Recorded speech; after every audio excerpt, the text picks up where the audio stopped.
A young woman goes missing. A city grows anxious. And then, a horrifying discovery. A dismembered torso found in a trash bin. No fingerprints. No witnesses. But the killer was hiding in plain sight. His name? Stephen McDaniel. A quiet, awkward law student. A nobody. But on live television, in front of the entire world, he made one fatal mistake. That was the moment he gave himself away, and he never even realized it. A brutal crime. A twisted obsession. And a murderer who exposed himself on live television. This is the chilling case of Stephen McDaniel. Before her life was stolen, before the headlines and the horror, Lauren Giddings was a daughter, a sister, a friend.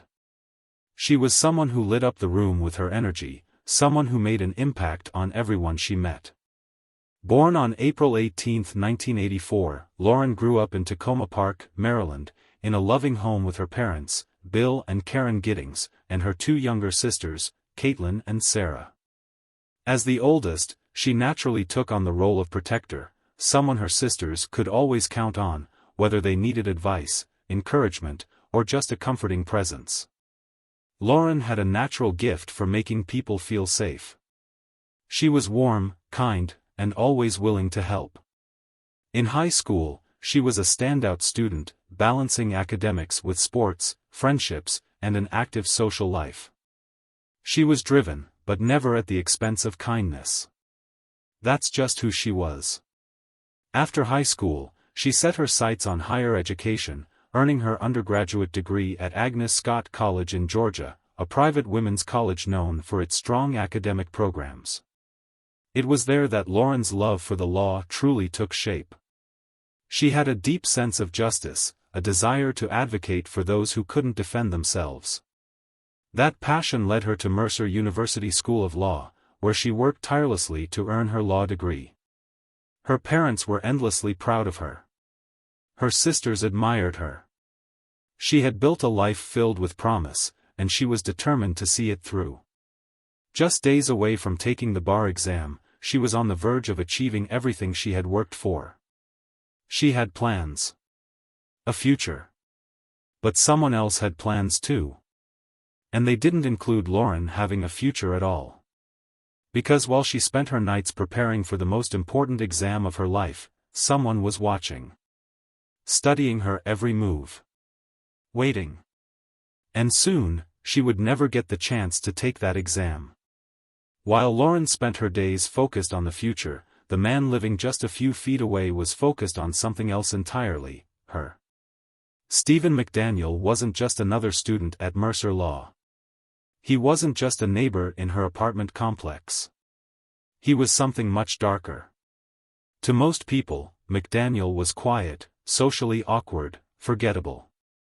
He blended into the background, an unremarkable presence in the halls of the law school, a classmate who rarely spoke unless called upon. He didn't have many friends. He didn't go out. He wasn't the type of person who made an impression. But behind closed doors, his mind was a place of obsession, fixation, and violent fantasy. And at the center of it all, was Lauren Giddings. He watched her. Not just in passing, not just in coincidence, but deliberately. Repeatedly. He knew her schedule. He knew when she left, when she came home, when she was alone. And as his obsession grew, so did his need for control. McDaniel found ways to get closer without her knowing. He started filming her through her window. Late at night, in the dark, he would press record, capturing stolen moments of her most private life, moments she had no idea were being watched. To him, she wasn't a person. She was an object, something to possess.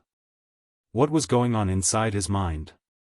How did a quiet, unremarkable classmate become something far more sinister? The truth is, McDaniel didn't just want to be close to Lauren.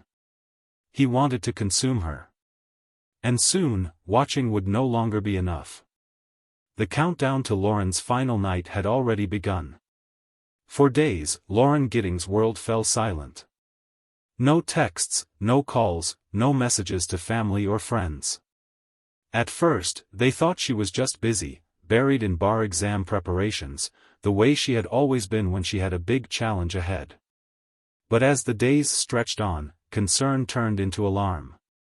Her sister Caitlin was the first to sense that something was wrong. Lauren always checked in. Always responded. But this time, there was nothing. When Caitlin reached out to Lauren's friends, they all said the same thing: no one had seen or heard from her in days. Then came the moment no one wanted to believe was real. June 30th, Lauren's close friends decided to go to her apartment. They knocked. No answer. They called her phone. Silence. But her car, it was still there, parked in the same spot. That's when the fear set in. Lauren was nowhere to be found, but everything she owned was still there. One of her friends called 911. Police arrived within minutes. At first glance, nothing looked out of place. No forced entry. No overturned furniture. No sign of a struggle. But something felt off. Officers checked every room, searching for any clue that could explain why a young woman, days away from a milestone moment in her life, would simply vanish. Then, they noticed something strange. Her bed was made, but there were no sheets. No pillowcases. No blankets. As if someone had stripped it bare. But why? Where were they? Officers stepped outside, searching the area around her apartment complex. That's when they caught the scent. Faint at first, but undeniable, the smell of decomposition. Following the odor, they reached a row of trash bins. They lifted the lid on one, and what they found was the kind of horror you can never unsee. A human torso. No arms. No legs. No head. Just a hollowed-out remnant of what had once been a person. DNA testing would later confirm the worst truth imaginable. The remains belonged to Lauren Giddings. The case had officially turned from a missing person investigation into a murder. The question now wasn't just where Lauren was. It was who had done this to her. And even more chillingly, why. But what no one realized in that moment was that the answer was standing right in front of them. Watching. Listening. Waiting.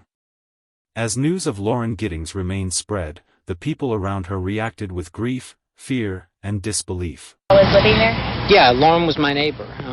We're just trying to find out where she is at this point. I mean, no one has seen her since Saturday. I mean, the last time anyone heard from her was an email that she sent out, and no one's heard from her since. Did you see her hang out with anyone at the time or anything like that? I mean, no one has seen her since Saturday. I haven't seen anything. I mean, you always hear noise outside, but it's just people walking by pretty much. Friends wept, neighbors whispered, and the entire community felt the weight of the horror that had unfolded. But one person's reaction didn't fit. One person stood apart. Stephen McDaniel. He was there from the beginning, hovering near the investigation, watching as detectives combed through evidence, listening as reporters asked questions. His behavior was off, strange, detached. He wasn't grieving. He wasn't concerned. He was uneasy. At first, he spoke about Lauren in a flat, emotionless tone. He called her a nice girl. He acted as if he barely knew her, as if she was just another classmate, just another neighbor. But something in his voice, something in his eyes, told a different story. Then came the moment that changed everything. The moment when, standing in front of news cameras, Stephen McDaniel heard the words he had been dreading. A body had been found. In an instant, his demeanor cracked. His breath hitched. His face drained of color. He stammered, struggled to form words. The shift was undeniable. He wasn't just shocked. He was terrified.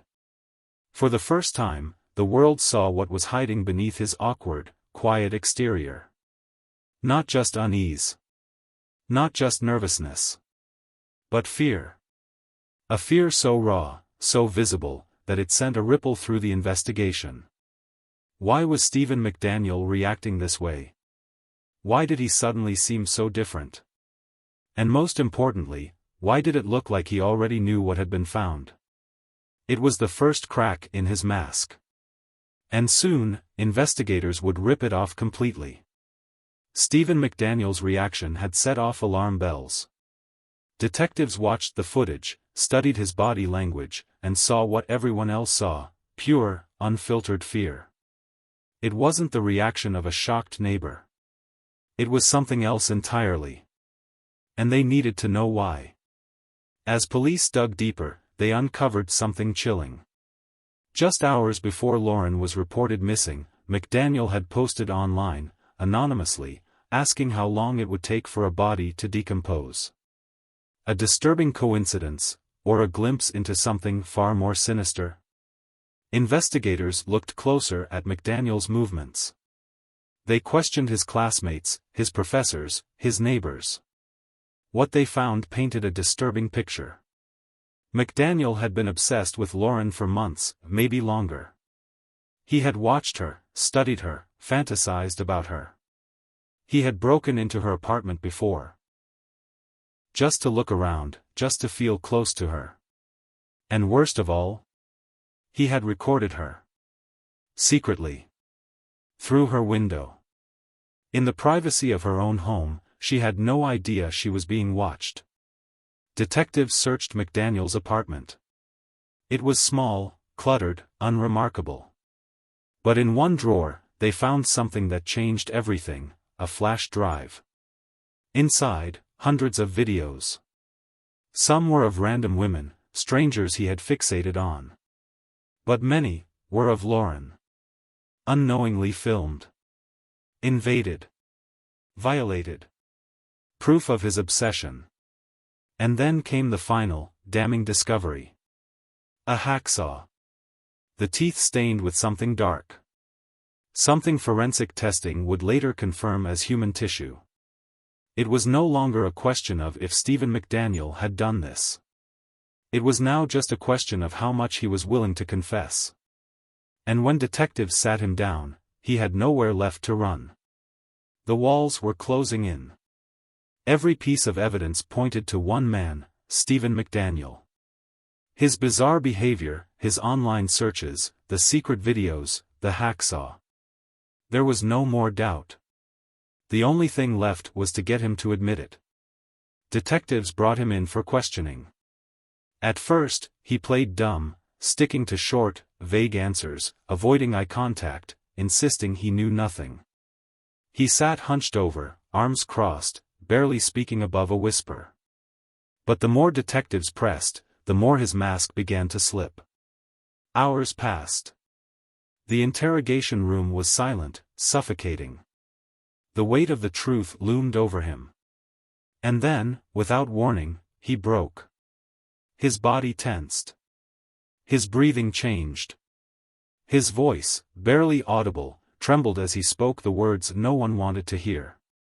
I killed her. With the weight of his secret finally dragging him under, McDaniel unraveled. He admitted to everything. The stalking. The obsession. The breaking and entering. And finally, the murder. Lauren had been asleep. He used a key, one he had stolen from her months before, to slip into her apartment in the dead of night. She woke up, confused, terrified. But before she could scream, before she could fight, he was on her. His hands wrapped around her throat. He squeezed. And he didn't stop until the life drained from her eyes. Then came the aftermath. The gruesome, calculated steps he took to cover his tracks. The dismemberment. The disposal. The attempt to erase any trace of what he had done. But no matter how hard he tried, the truth couldn't stay buried forever. Stephen McDaniel had spent years hiding in the shadows, consumed by his dark desires. But now, under the harsh light of the interrogation room, he had nowhere left to hide. His fate was sealed. Stephen McDaniel had confessed. The horrifying details were finally laid bare. But for Lauren's family, for her friends, for everyone whose lives she had touched, this was not closure. Nothing could undo what had been done. Nothing could bring her back. The legal process moved swiftly. Prosecutors had everything they needed: his confession, the forensic evidence, the secret recordings. There would be no trial, no drawn-out courtroom battle. In 2014, Stephen McDaniel pleaded guilty to the murder of Lauren Giddings. The sentence? Life in prison. No chance of parole. For some, it felt like justice. A monster removed from society. A life sentence for a life stolen.